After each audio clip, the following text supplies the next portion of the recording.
Yeah, Pirates 3, they come back from the land of the dead, and of course Jack Sparrow is nuts, so he just starts like running across the boat.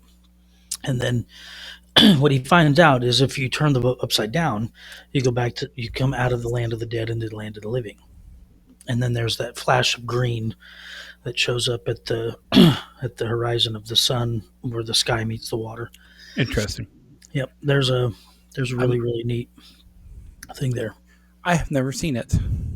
You've So never seen Pirates 3? I've never seen any of Pirates of the Caribbean. Oh my gosh, what do you do with your life? Not watch Pirates of the Caribbean. It's one of the greatest movies of all time. Yeah, well, I haven't watched it, so I'm sorry. I do apologize, but I Um, haven't. it's like saying you've never seen Star Wars. Like, if you've not seen all 9 episodes, Hey, look at there. there's a problem. Hey, look at that. That's both of us with that behind us. Cool. I figured out how to do that, so Yeah, there you didn't go. know that. Didn't know how it worked. Yeah. So, all right. You ready? I'm ready. I is ready. Okay. I as ready as I can be. Well, I'll just open it up and say, welcome to a walk through Genesis. What do we call this? The Lucid Dream. Uh, Jacob's Ladder, the lucid Jacob. dream Yeah. between worlds. Oh, that's how that connects to the Pirates of the Caribbean thing because it's the world between worlds. There you Look at go. Look at that. that. Would Okay. you look at it? Yeah. So I want to ask a question, and this might seem a bit strange, but have you ever had a lucid dream? Yes. Okay. Yes, I So, have. um, what if you want to elaborate? Can you elaborate on that dream? I didn't remember it lasted very long, but I mean, I recently dreams where dead relatives were back in my life talking to me. Dead relatives. Okay, that's good. So that Yep. happened recently. Like within the next, how long ago? This was within this last month. That's good. This is good. We're on track then. Okay. So what I what I want to do is, hello dogs. I want you to hold on to that feeling because Okay. what we're going to do in a moment is something that the Torah, uh, something in the Torah that feels exactly like that. Jacob actually falls asleep, but something about his dream is actually different, and it feels like a scene between heaven and earth. Okay. So I had to close my door because the dogs decide.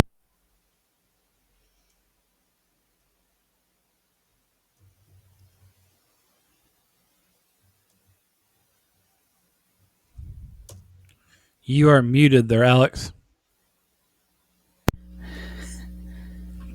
You're talking and you are muted. Okay, hang on.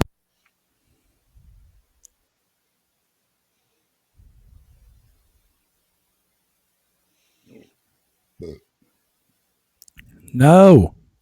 Where are you going? Come back. Come back.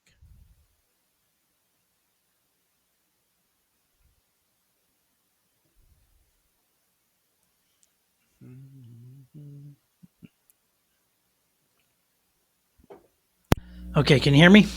I can hear you now. Cool. All Yep. right, where do we leave off? We just got done talking about my lucid dream and how that applies to Jacob when he fell asleep. Yes. Okay. So, um, basically, the Torah is kind of talking about this theme between heaven and earth, right? And Right. that's kind of the latter concept. So, if we go to Genesis 28:12, Okay. which is right here, Correct. you can read it in your translation, and then I'm going to attempt to do this in Hebrew. So, King James Version is what I had pulled up. And he dreamed, and behold, the ladder set upon the earth, and the top of it reached to heaven. And behold, the angels of God ascending and descending on it. Okay. So in Hebrew, we read from right to left. So we'll be going this direction as I read, and then Okay. what I'm going to do is I'm going to read, and then I will read in English, and then kind of go like that. Okay, you Okay. with me? Got it. Okay. So here we go. Vayachalom, and he dreamed. Vihani shulam mutsav artza, and behold, a ladder set on the earth. Virosho magia hashamaya, and its top reached into the heavens. V'hani malachi Elohim, and behold, the angels of God, olim v'yordam bo, were ascending and descending upon it. Okay, so the word we really want to look at is that sulam. Okay, and Okay. that's this word right here. So if you can see this here, um, Yes. these three letters. So it's the third word from the right in Hebrew. Okay, so Okay. that's the word we're looking for. That is ladder, stairway, or vertical connection. Yes. So now, what words or images stand out to you? Just don't overthink this, but just tell me what grabs you when you hear that in the Hebrew. Uh, I don't know because I'm not that versed in Hebrew. Well, I mean, I like didn't. when we say things like ladder, stairway, or vertical connection, does anything, even in the English, does anything pop out to you in that verse? I mean,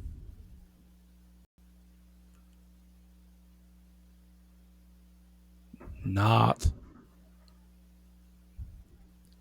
not that I'm getting. Okay, no I'm not worries. understanding where the context is. So no. Okay, so um, sulam is typically translated as ladder, but it's not quite a ladder. That's kind of where I was going.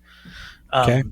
So the messengers of God going up and down, like that's, or a stairway, um, as it's translated here on Safaria. Safaria is an interactive Torah um, um, database that you can go in and read the Hebrew and the English.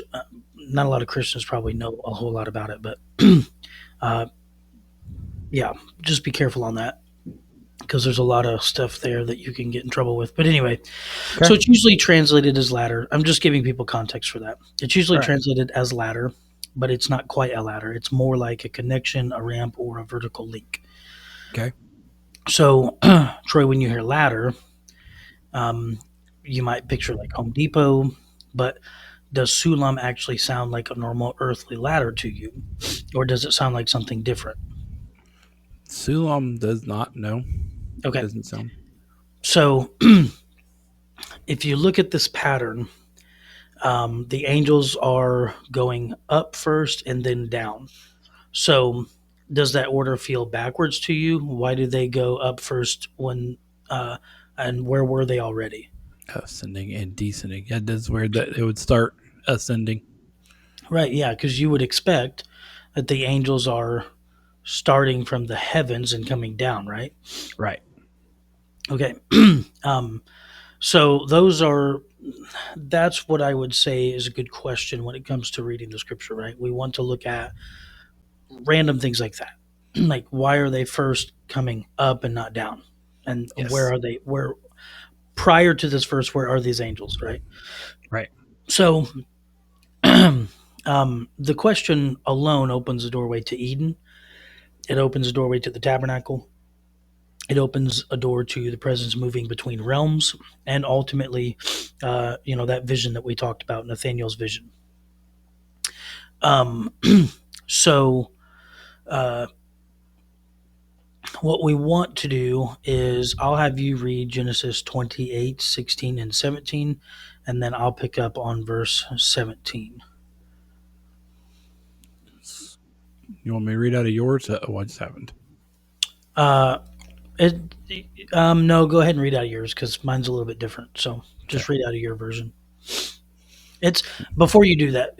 So to the audience listening or to those who will listen, the reason why we're doing two different versions is because King James version is great for certain things, but you want to look at other versions of the scripture as well. So there's nothing wrong with going to NIV, ESV, KJV, New King James, and these different versions because you're getting a fuller grasp of what it is that's being said.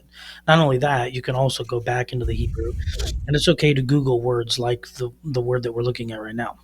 Yeah. So whenever you're ready, go ahead. You said 16 and 17? Mhm. All right. And Jacob awaked out of his sleep, and he said, Surely the Lord is in this place, and I knew it not. And he was afraid, and said, How dreadful is this place! This is none other but the house of God, and this is the gate of heaven. Okay.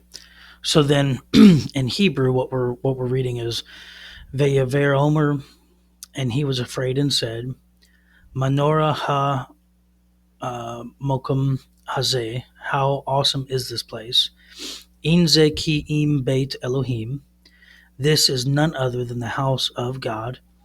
Vizot hasharta hashamayim, and this is the gate of heaven. Now, I want you to pay attention to the sha'ar hashamayim, and I'll show you that here in the Hebrew.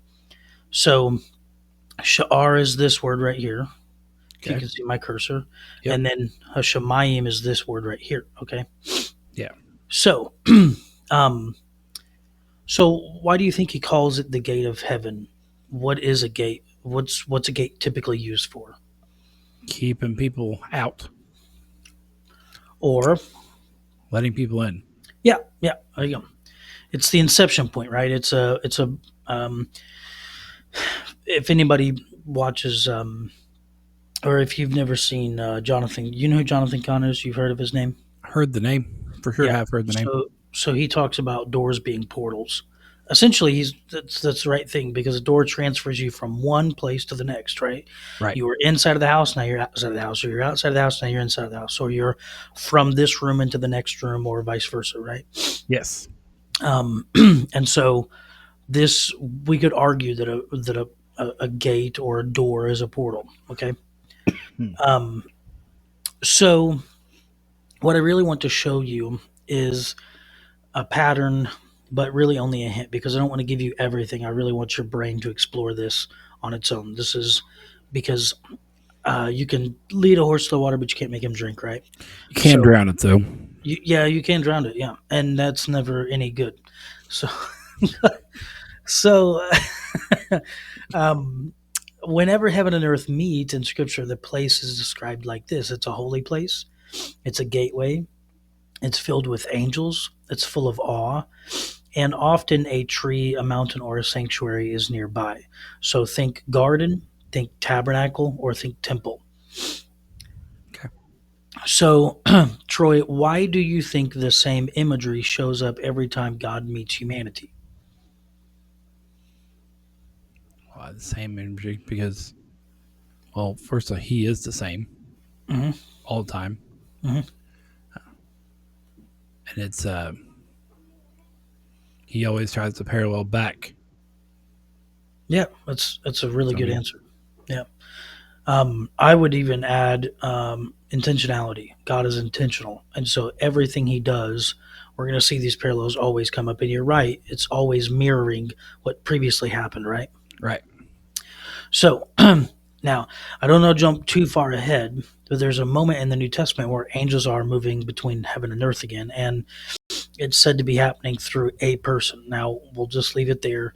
Um, and we'll continue on.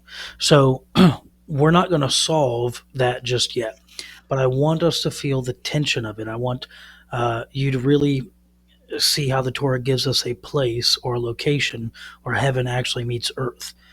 So later in the new covenant, it actually gives us a person who becomes that place.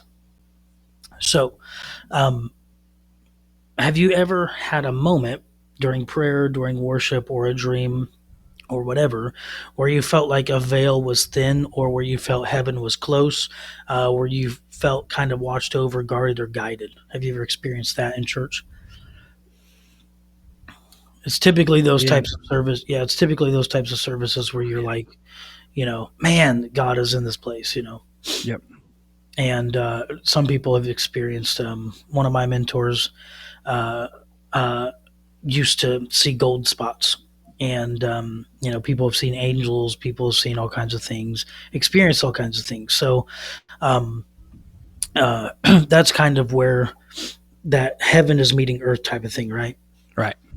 Um, so here's what we've established so far, but we still don't know what it means. So Jacob he sees a shulam, which is a cosmic link between heaven and earth. He sees angels moving between realms. Jacob calls the place the gate of heaven, and the imagery mirrors Eden and echoes the tabernacle. And then somewhere down the line, angels start doing this same thing around Jesus. Um, so the question is, what is the latter? Is it a place? Is it a symbol? Is it a person? Or is it something else entirely? So what we're going to do is dig deeper into this next time. We're going to look at what Yeshua says to the uh, his believer Nathaniel. Okay. Um, so when we read his words next to Jacob's dream, the whole picture begins to change. And so for now, we want to sit with this and the wonder of it. A man asleep on a stone, and heaven begins to open up. And that's essentially what we'll do for this week. And that gave us a little bit of less time. Do you have any questions, comments, or thoughts? No, I mean, you made I'm me. going to stop screen sharing here. That's There fine. we You did make me question, why we started with up instead of down. It's typically we think of go. things coming from heaven and going back, not things coming from here up and back. So Yeah. Mm-hmm. that is a good Yeah. question that we need to look into. Absolutely. And so the other part of these questions is that you really want to ask yourself, I've got this question sitting here, but it's okay for that question to rest there and not do anything. So if we don't look at things and we just leave that there and let it rest, in a couple of weeks we come back to that and we'll begin to look at that and say, oh, wait a minute, we're looking at this other part of scripture, like where these angels appear. Yeah. And so I'll give you a little hint. There's a place in the garden after the fall of man. We kind of talked about this the last time, but in the Hebrew they call them kruvim, but we would call them cherubim. Yeah. There's a cherubim standing at the entrance of Eden. Okay, and then we see this somewhere else pop up in the Torah narrative of when Moses builds the tabernacle. There's cherubim sitting somewhere, and they guard stuff. So those guardian angels stand there, and they, one's back here in the narrative of the garden, one's over here in the narrative of the tabernacle, and then so on and so forth. You Yes. begin to see these cherubs um, in specific locations, and again, these angels that are ascending and the descending, that's a specific location. It's not just and he calls that Bethel or Bethel, the house of God. Yeah. So it's, if you look at the entire narrative, it makes a lot of sense. But this is kind of where we can lose a lot of people based on what it is that we're actually beginning to see. So Yeah. we really want to go slow and read it slow, which is why we did it the way we did it today. And we'll pick up next week and we'll kind of give the answer to that. And then what we'll do is we'll go into some other things that Jacob actually deals with. He's on the road. He deals with angelic figures there, and then he eventually wrestles this man angel figure later on as well. Yeah. So really all that matters because we're building to find out what exactly is going on in the New Testament here. And that really sets us up for the rest of the story. So when you begin to look at these parallels, you can kind of see, oh, yeah, this is what that was. So going back to when you're in your daily Bible reading, you should be able to pick up on some of these themes and connections as you're reading the book. And Okay. it really begins to hone in on stuff that you yourself have experienced, like the lucid dream, and you begin to see maybe I've experienced these same things that these patriarchs and matriarchs have experienced themselves. And that's kind of how the story starts to become alive. And so Jacob is really, the beginning of the narrative is really kind of, when we study it this way, it kind of brings things into a light that you've never seen it before. All right. But it also begins to change the way that you view the world. And it's hard to really look at anything any different from that point. And so I say all that because I could ruin your brain forever, like it's ruined my brain forever, and then you won't be able to ever look at things the same way. Um, and so this is why you're doing this Bible study. One, it's to get closer to the Creator, to understand things on His level of things, Yep. to look at it the way that He wants it looked at. So I bring this concept up, and I actually shared this concept with some friends of mine over the last week. Um, Troy, you have a newborn baby. There's this game that toddlers and babies play where there's this, you have like this bucket thing, and on top of the bucket, these shapes or like cutouts of shapes are on there. So you've Yes. got like the star, you've got like a circle, you've got like a square and a triangle, maybe a rectangle. And so the child is trying to figure out what shapes fit in what spots, right? Correct. And that's the entirety of the game. The game is to get the one shape sorry, the sun's starting to go down and I'm losing light here. Okay. That So was you went yeah, I dark went real like way quick. dark. Yeah. Um, it's the darkness. No, I'm kidding. So these shapes are coming into play for the child. And then once you move on to a different level of geometry and you understand geometry differently, you actually begin to play the game in a way where you can place the wrong shape in the wrong hole, and it's still, Everything fits in the square. yeah, basically right. Everything fits in the square. The star fits in the square. The circle fits in the square. The triangle does, and everything else. Yep. And so, um, when you look at things like that, a lot of times you begin to place your own narrative on the text, so to speak, because you're basically pulling from. This is how people learn, right? People learn when they look at, hey, this happened before, and it worked back here, so it's probably going to work over here. And you can't really look at the text like that. The point of the game of the blocks is to put the right shape in its right place, and then it drops into the bucket, Yep. and then you do it over again, right? That was the creator's intent. So when we look at the text, we need to look at the creator's intent of the text and find out what did the creator intend on doing, and what did these people think that they were actually doing, not what do we Right. think that they were doing. And it kind of flips the whole narrative on its head, and you start to see things totally different, such as Jacob and Esau, Jacob's journey from his parents' house over to Laban's house or Laban's house, and then that whole situation with Laban. Yeah. We'll get into more of that later, but I'm trying to go slow. I would argue by the beginning of January or towards the middle of January, we should get all the way through Genesis. So those of you who are wondering, where does this road end? It ends somewhere after the beginning of the year. Um, and by the way, if we continue to get good traction, what we'll do is we'll come back next year and we'll look at a different side of the diamond that we didn't look at this time.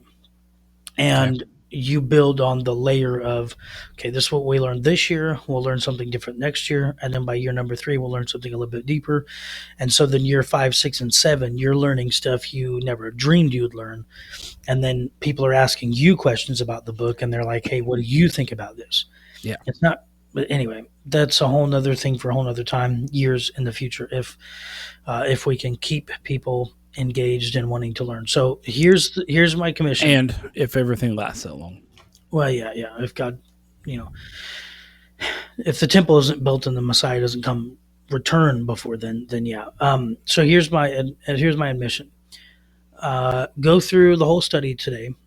Kind of read through everything, think about everything, form a question, and type it in the chat or type it in the comment section.